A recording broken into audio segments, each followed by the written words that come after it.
Halo teman-teman. Perkenalkan, nama saya Rebecca Carmelita Maziono dengan NIM 8597857553 dengan jurusan Pendidikan Guru Sekolah Dasar dari PJJ Medan, Sumatera Utara. Nama saya Intan Jalege, NIM 8598011407, Prodi Pendidikan Guru Sekolah Dasar dari UPBJJ Medan, Sumatera Utara. Nah, Kami akan melaksanakan praktikum IPA tentang uji makanan, karbohidrat, dan uji lemak. Ya, Baik teman-teman, karbohidrat atau amilium merupakan senyawa yang terdiri dari unsur karbon, hidrogen, dan oksigen. Nah, karbohidrat adalah senyawa organik yang tersusun dari unsur karbon, hidrogen, dan oksigen, serta menjadi salah satu sumber energi utama bagi tubuh makhluk hidup. Nah, karbohidrat banyak terdapat pada makanan, salah satunya seperti nasi, roti, jagung, kentang, singkong, dan gula. Nah, di dalam tubuh manusia, karbohidrat diubah menjadi glukosa yang digunakan sebagai sumber energi untuk beraktivitas. Selain sebagai sumber energi, karbohidrat juga berfungsi sebagai cadangan makanan dan membantu proses metabolisme tubuh. Baik teman-teman, berikut adalah poin-poin penting mengenai karbohidrat. Fungsi utama karbohidrat ini yaitu menyediakan energi, membantu metabolisme, dan menjaga kesehatan pencernaan. Baik, jenis karbohidrat ini terdiri dari dua bagian, yaitu sumber makanan dan kandungan energinya. Baik, berikut adalah poin-poin penting mengenai karbohidrat. Yang pertama yaitu fungsi utama. Fungsi utama dari karbohidrat yaitu menyediakan energi, membantu metabolisme, dan menjaga kesehatan pencernaan. Yang kedua yaitu jenis karbohidrat. Jenis karbohidrat ini terbagi menjadi dua bagian, yaitu sederhana dan kompleks. Sederhana yaitu cepat diserap tubuh. Contohnya yaitu seperti gula, sirup, buah. Sedangkan yang kompleks ini yaitu membutuhkan waktu lama untuk dicerna, lebih kaya serat. Salah satu contohnya seperti ubi-ubian, beras merah. Nah, yang ketiganya sumber makanan. Sumber makanan seperti ada nasi, roti, pasta, biji-bijian, umbi-umbian seperti kentang, singkong, dan buahan dan sayuran. Dan keempatnya adalah kandungan energi. 1 gram karbohidrat menghasilkan sekitar 4 kilokalori. Kesimpulannya, karbohidrat sering disebut sebagai zat gula atau sakarida dan merupakan komponen penting yang disarankan mencapai 45 sampai 65% dari total kebutuhan kalori harian. ya. Nah, yang pertama kami akan melakukan uji makanan pada karbohidrat. Ya. Alat dan bahan yang kami butuhkan yaitu ada betadin, terus 1 sendok gula pasir, 1 sendok tepung terigu, 2 buah biskuit, 1 sendok margarin,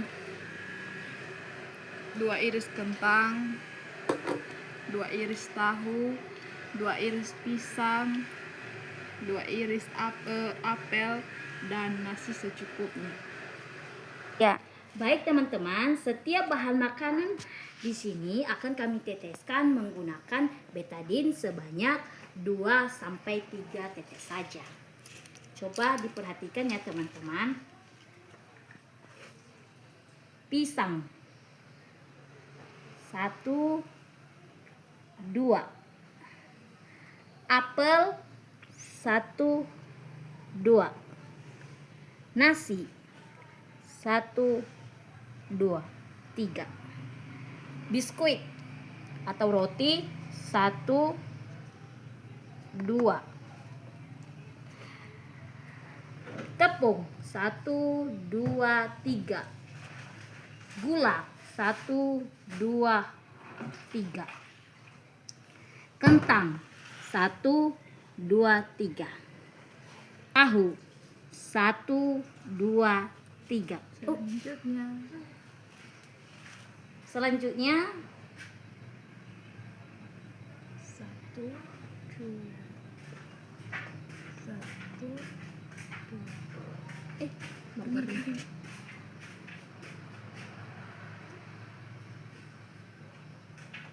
Satu, dua.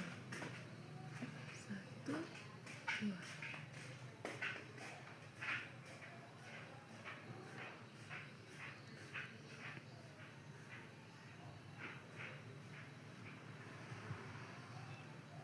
Ya. Nah, teman-teman, kemudian kita akan mendiamkan selama beberapa menit saja. Ya.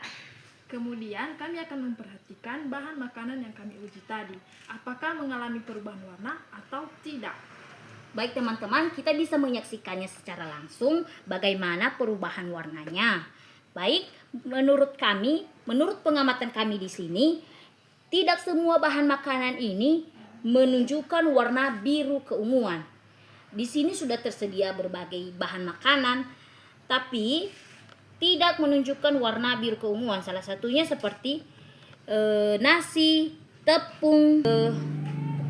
Dia berubah warna karena ketiga bahan ini mengandung konsentrasi pati atau amilium yang tinggi. Ya, yodium bereaksi dengan struktur helix amilosa dalam pati menghasilkan warna biru atau ungu. Nah, sedangkan gula pasir tidak berubah warna atau biru ke ungu. Tetap coklat kuning.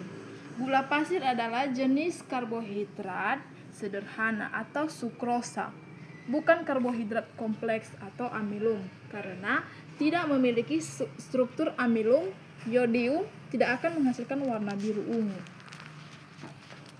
Ya baik ya teman-teman, lihatlah perubahan warnanya. Kentang tetap berwarna kuning, pisang, margarin, sedangkan nasi lihatlah perubahan warnanya.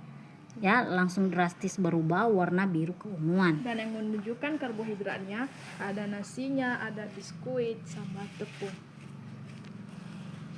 Ya. Baik teman-teman, semua kesimpulan dari bahan makanan yang tersedia di depan ini memang termasuk golongan karbohidrat. Karena uji yodium yang kita sudah tes hanya mendeteksi amilum atau karbohidrat kompleks, bukan gula sederhana. Ya. Teman-teman, uji karbohidrat menunjukkan bahwa bahan makanan yang mengandung karbohidrat dapat dikenali melalui perubahan warna setelah diberi bereaksi tertentu. Pada uji menggunakan larutan betadin, ya, sedangkan yang tidak mengandung akan berubah warna menjadi ungu kebiruan, sedangkan yang tidak mengandung amilium tidak mengalami perubahan sama sekali. Kita bisa melihatnya secara langsung, ya. Hal ini membuktikan bahwa amilum merupakan salah satu jenis karbohidrat kompleks yang dapat dideteksi dengan uji tersebut. Dan selain itu, pada uji Benedict atau Fehing, sampel yang mengandung gula pereduksi seperti glukosa akan berubah warna dari biru menjadi hijau, kuning, jingga hingga merah bata.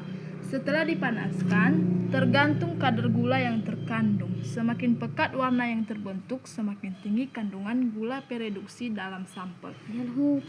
Secara umum, karbohidrat bertujuan untuk mengetahui ada atau tidaknya kandungan karbohidrat pada suatu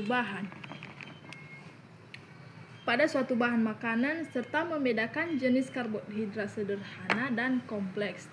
Dari percobaan kami tadi, kami simpulkan bahwa setiap bahan makanan yang memiliki kandungan karbohidrat yang berbeda-beda, sehingga hasil reaksi yang ditunjukkan juga berbeda sesuai jenis jumlah karbohidrat yang kami sediakan. Oke, sampai jumpa kembali. Bye.